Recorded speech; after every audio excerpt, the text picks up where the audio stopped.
In Bolivia, the indigenous communities of the Sabaya province in the department of ORURO are in the process of electing their new authorities for the 2022 to 2026 term.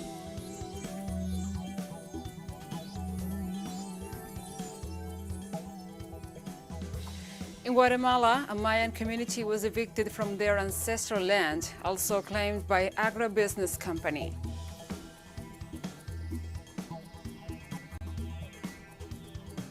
And the legacy of Yaser Arafat is present in the Palestinian people 17 years after his murder.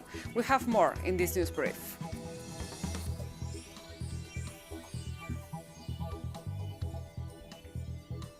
From the headquarters of Telesur English in Havana, Cuba, this is From the South.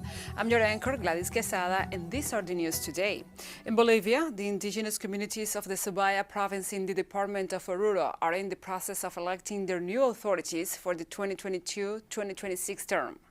The Uruchipaya indigenous nation began from Monday, November 8th to next Sunday, November 14th, its second election of local authorities following their own rules and procedures. So far, Jenny Huarache Lopez has been elected with 61 votes in the election for legislator for the territory of the Ayu Aransaya, while Silvia Lopez Condori was elected with more than 40 votes of the executive position.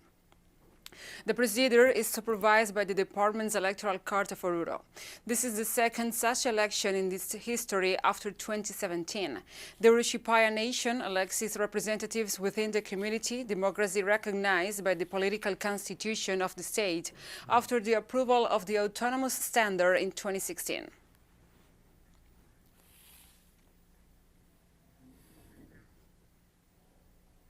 And we remain in Bolivia, where President Luis Arce Catacora rejected attempts at destabilization by far-right sectors in the country and reiterated his government's commitment to guarantee justice for support for the most vulnerable sectors of the population.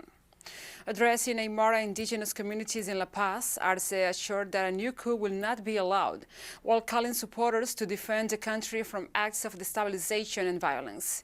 The Bolivian president highlighted that far-right sectors, led by regional civic committees linked to the 2019 coup, have been instigating acts against the country's indigenous and rural communities. Vamos a defender nuestro proceso porque les hemos ganado en las. The Chilean Senate will discuss next Tuesday, November 16th, the constitutional indictment against President Sebastián Piñera for his alleged involvement in the so-called Pandora Papers. The hearing is scheduled to begin at 9 local time next Tuesday. The committee presenting the case will have 1 hour and then the defense will start. In the afternoon, the vote will take place. Senators will have a maximum of 15 minutes to argue their decision in favor or against. The constitutional accusation against Piñera needs 29 votes to be endorsed in that legislative chamber.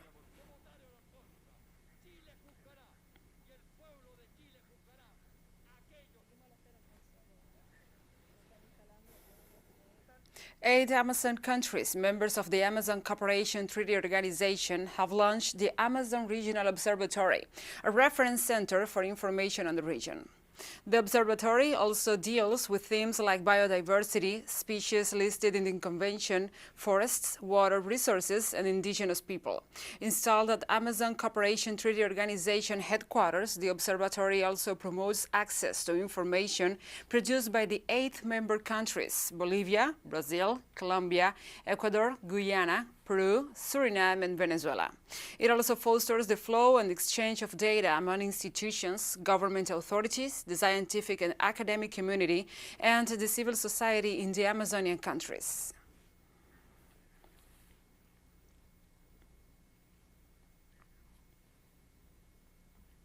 And the Constitutional Court of Colombia denied the tutelage request of ex-president Álvaro Uribe Vélez, holding him under accusation. The Constitutional Court of Colombia decided on Wednesday by 5 votes in favor and 4 against to deny the tutelage resource presented by the defense of the former head of state. The judiciary process against him will therefore proceed, with Uribe under investigation for allegedly paying witnesses to offer their testimonies to his favor and disassociate himself from paramilitary groups. Uribe, who governed Colombia from 2002 to 2010, faces several investigations over his supposed ties to to paramilitarism and other crimes such as illegal phone tap-ins, drug trafficking, homicides, false positives, and massacres during his administrations as governor of Antioquia, president of Colombia, and senator.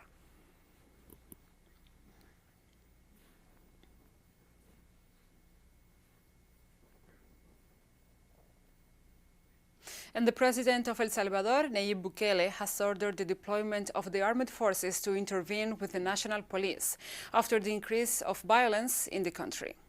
The government instructed to increase the incursion of the police and the army into the territory to go after the people and sectors that are keeping the population in distress.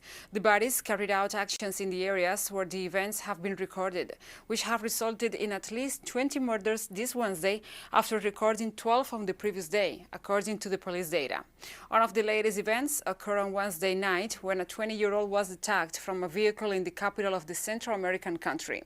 Other attacks in the last hours have occurred from other cars and motorcycles in different areas, while among the deceased are even minors, and in some cases gangs are targeted.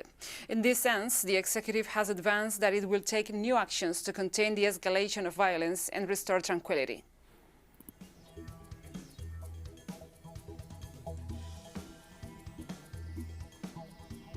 We'll take a short break now. Join us again after this.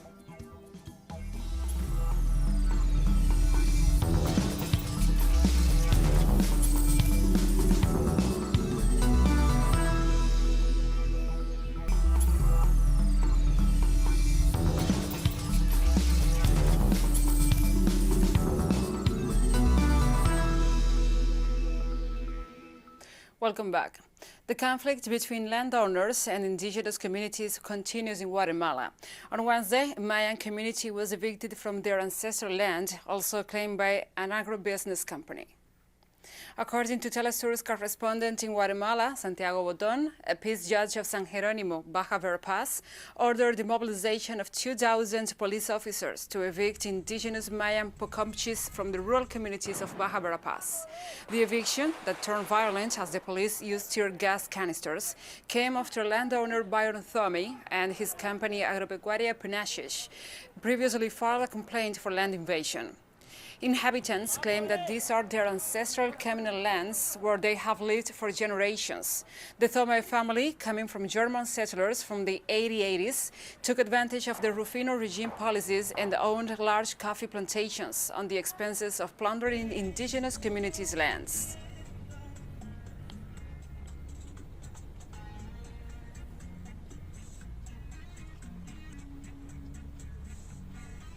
And workers for the Ministry of Social Development of Uruguay denounced the decision to cancel several social programs that assisted the most vulnerable sectors of the population.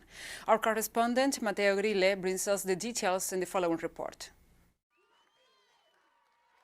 Workers of the Ministry of Social Development of Uruguay staged a symbolic funeral of social policies. They carried out a strike and mobilized to denounce the elimination of a dozen social programs that assisted the most vulnerable sectors of the population in the country. We are denouncing the state's withdrawal of social policies on the ground of the continuous work with the people, which is what really contributes to overcome poverty, and a ministry that is only focusing on paternalism, handing out basic goods, vouchers, and food, but that is not really concerned with generating opportunities for the people. The workers denounced the cancellation of some of the most successful programs of the ministry, such as Uruguay Trabaja, which created opportunities for social inclusion through work. The Elderly Assistance Program, which provided a monthly subsidy equivalent to an old-age pension, or Jóvenes en Red, a socio-educational and labor program that sought to promote the rights of adolescents and young people who were neither studying nor working, among others.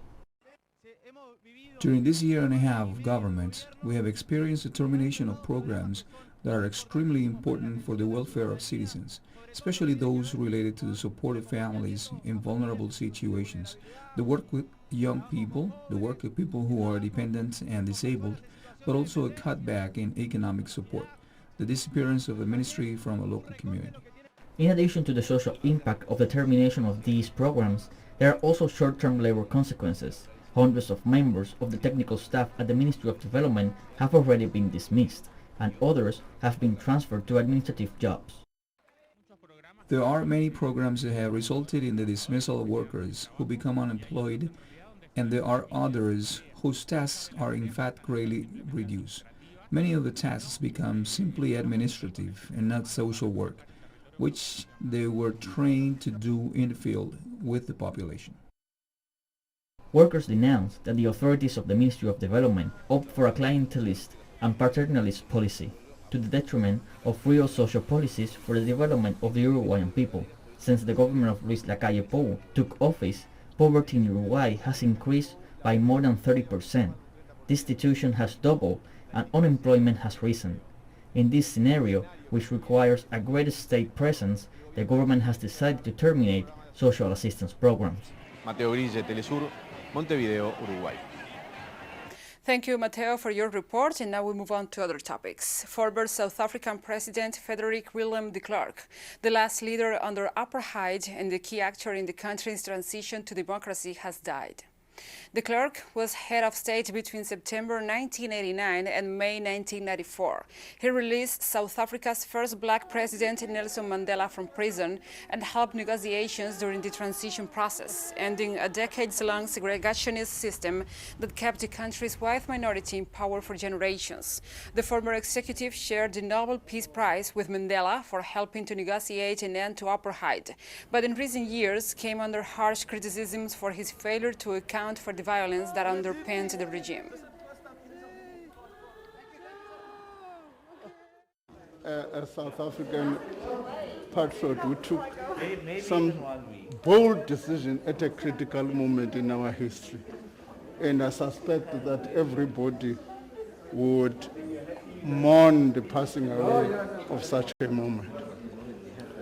His decision, for instance, and his party, to take a break with apartheid was a major decision. Release Nelson Mandela, create an environment for a negotiated settlement in this country, which led to what we call was a beachhead in the negotiations of 1994. Meanwhile, South African President Cyril Ramaphosa also paid tribute and homage to de Klerk, saying he had the courage to step away from the path that his party had embarked upon from 1948, and the people will remember him for that. He was a leader of a party that was largely discredited in relation to the role that the National Party played in enforcing apartheid.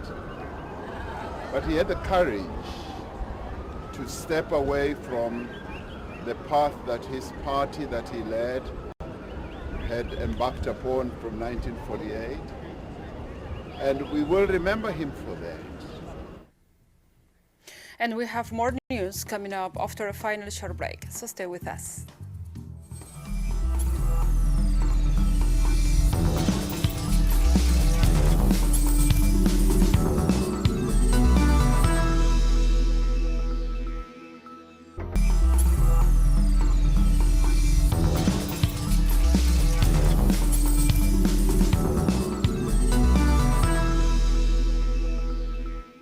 Welcome back.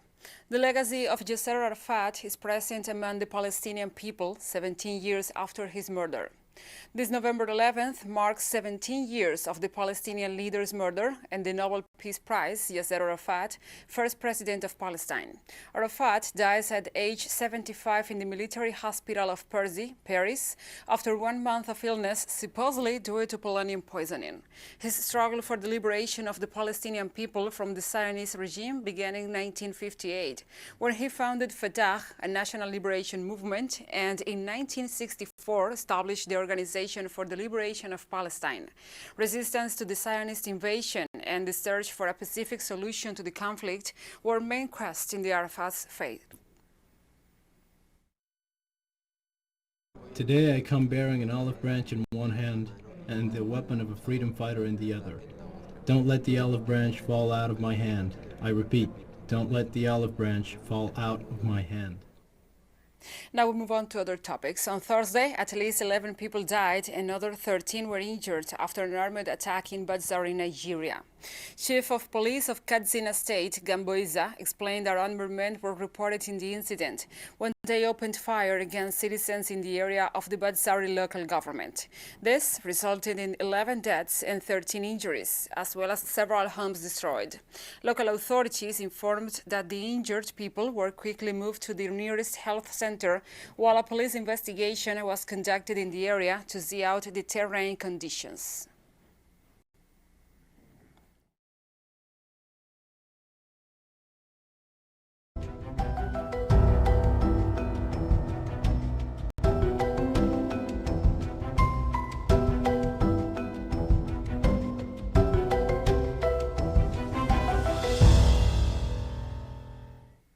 And we now go to Glasgow. Our collaborators Ian Bruce and Sabrina Fernandez brings us more details on the developments at COP26 as it enters its final days.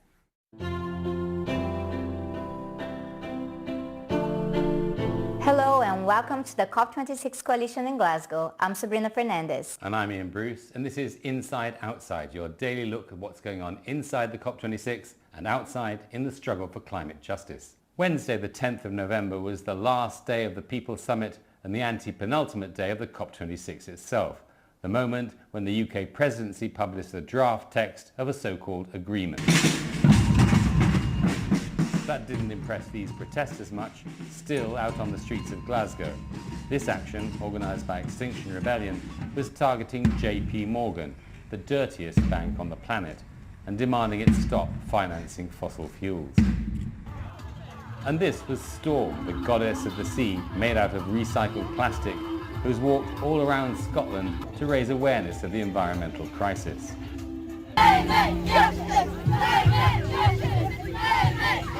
She was welcomed by school kids chanting climate justice. The big news inside the COP was the publication early on Wednesday morning of a draft of a final agreement, what in the language of these UN summits is called a cover decision. This is in fact made up of 3 texts to cover each of the UN bodies that is meeting here in Glasgow.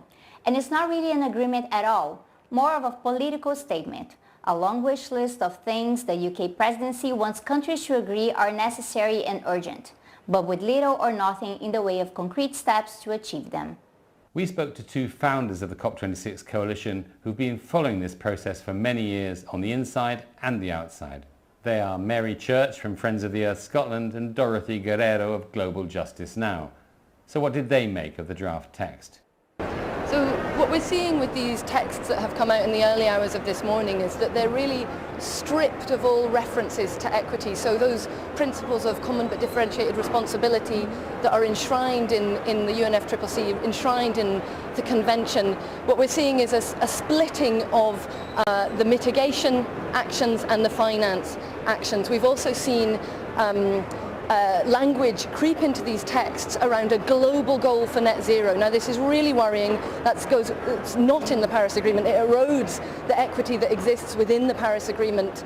Rich historical polluters who've done most to cause the crisis really have to cut their emissions furthest and fastest, and that needs to be over the next decade, with more time for countries who've done least to cause the crisis and are on the front lines of the crisis to bring down their emissions. It is disappointing. It is very depressing, of course, but we see that coming because from the discussions on climate finance last week and the discussions on science, they're really zeroing in on all these nature-based solutions, and then also really putting emphasis on the fact that there's promises, there's all these figures, they're really, really big, but it's stripped of policy as well, because if you ask how will they deliver it, it's so unclear. And I think the other thing that we're really worried to see in there is language, and this appears 3 times in the cover decision, in the COP cover decision, language on nature-based solutions, which sounds like, motherhood and apple pie. Who could possibly object to nature-based solutions? But actually, this is, a really dangerous concept that has been put forward by the likes, the big polluters. Shell, for example, is amongst its biggest fans. And nature cannot possibly compensate for the harm that we are doing and the harm that is locked in the plans of countries and big polluters over the course of the next 10 to 20 years. We simply have to phase out fossil fuels. We cannot just say nature is going to fix all of this for us. And also the the sources of the climate finance, where it will go to international financial institutions, it will go through all these corporations that are greenwashing and will be given a role to manage this finance. It will not be given to countries to manage. Assad Raymond also spoke in the high-level plenary of the UN Climate Summit here in Glasgow on behalf of the COP26 coalition, and he responded to what is on offer from the government's meeting today. Whilst we are frustrated and angry, we are not without hope. We know it's ordinary people who change history, and we will change history. Thank you, Chair. On the inside, we'll see in the course of these final 2 days of COP26 how far the governments of the Global South are prepared to go in opposing what's on offer. Bolivia has already slammed the cover text, saying that it assumes that nature is at the service of human needs. And Algeria also denounced that the text shifts responsibility onto developing countries. And outside, the opposition is clear for all to see. So that's all for today's Inside Outside. Thank you for joining us. See you tomorrow.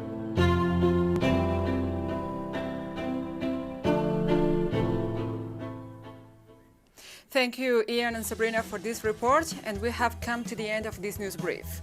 You can find this and many other stories on our website at telestudienglish.net. And also, if you feel so inclined, please join us on social media. We are on Facebook, Twitter, Instagram, and Telegram. For Telesur English, I'm your anchor, Gladys Quesada. Thank you for watching.